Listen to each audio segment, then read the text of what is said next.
យើងក្រទើបបងត្រូវឃ្លាតពីស្រីឃ្លាតទៀងអាឡ័យចិត្តប្តីមិនចង់ឡើយសួ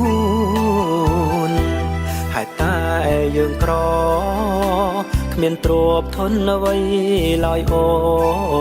នបងខំកាយបងឲ្យចាច់ឆ្ងាយពីស្រី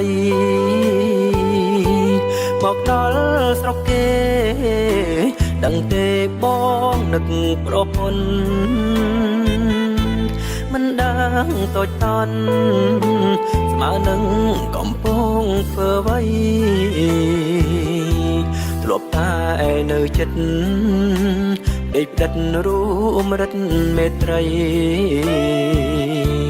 ពេលនេះឆ្ងាយប្តីតើលំបាកយ៉ាងណាបែកបាន5ខែវាស្នេហ៍ដូចជា5ឆ្នាំចិត្តបងចងចាំវាពេញអូនផ្ដាំមុនឃ្លា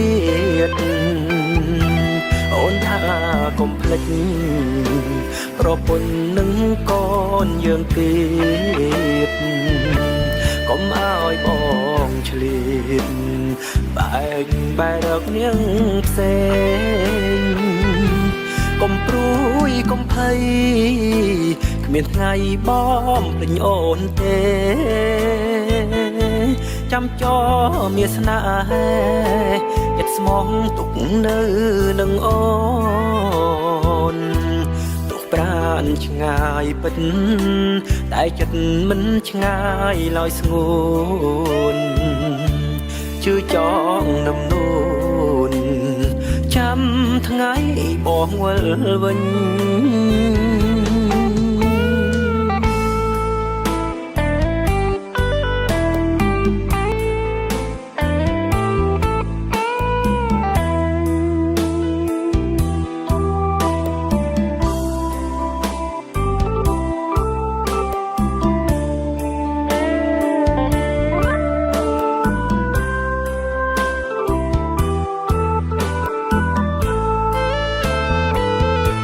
បែកបាន5ខែ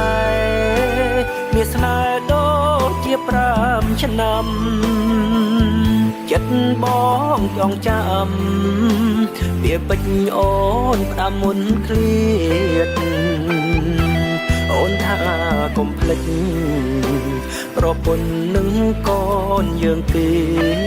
តកុំឲ្យបងឆ្លៀតបែកបែរកនាងផ្សេង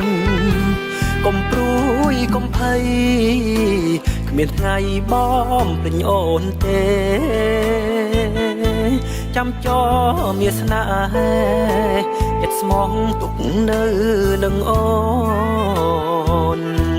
ទុកប្រានឆ្ងាយពិតតែចិត្តមិនឆ្ងាយឡើយស្ងួនជឿចងនឹមនួនចាំថ្ងៃបងវិលវិញ